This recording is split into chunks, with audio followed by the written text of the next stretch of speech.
To హమారా హైదరాబాద్. తక్కువ ధరకు smart mobile ఫోన్లు అమ్ముతామని చెప్పి ప్రజలను మోసం చేస్తున్న నలుగురిని అరెస్ట్ చేశారు పోలీసులు. హైదరాబాద్ కమిషనర్ టాస్క్ ఫోర్స్ పోలీసులు రాజేంద్రనగర్ పోలీసులతో కలిసి నిందితులను అరెస్ట్ చేశారు.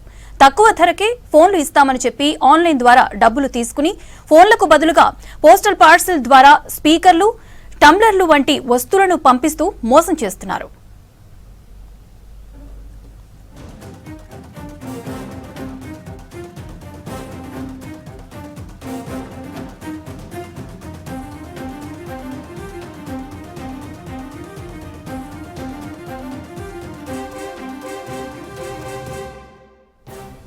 రెండు 2021 నుంచి ఈ విధంగా భారీ మొత్తంలో ప్రజలను మోసం చేసినట్లు తేల్చారు పోలీసులు. నిందితుల వద్ద నుంచి మానిటర్లు, ల్యాప్టాప్, సిపియులు, ప్రింటర్, హార్డ్ డిస్క్లు, మొబైల్ ఫోన్లు, ల్యాండ్లైన్ ఫోన్లు, బ్లూటూత్ స్పీకర్లు, టంబ్లర్లు, హెర్బల్ ఉత్పత్తులు స్వాధీనం చేసుకున్నారు. దాదాపు 51 సిమ్ కార్డులను కూడా స్వాధీనం చేసుకున్నారు.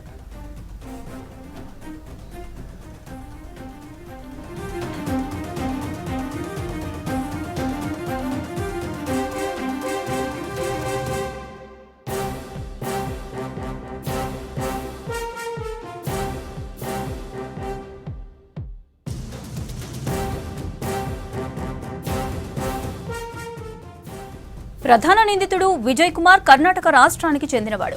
లాక్డౌన్ కి ముందు ఒక మొబైల్ ఫోన్ బుక్ చేసిన సమయంలో ఈ మోసం విధానాన్ని నేర్చుకుని తర్వాత ఇతరులతో కలిసి ఈ నేరాలకు పాల్పడినట్లు పోలీసులు చెప్పారు. ప్రజలు ఆన్లైన్లో తక్కువ ధరలకు వస్తువులు కొనుగోలు చేసే సమయంలో జాగ్రత్తగా ఉండాలని సూచిస్తున్నారు పోలీసులు.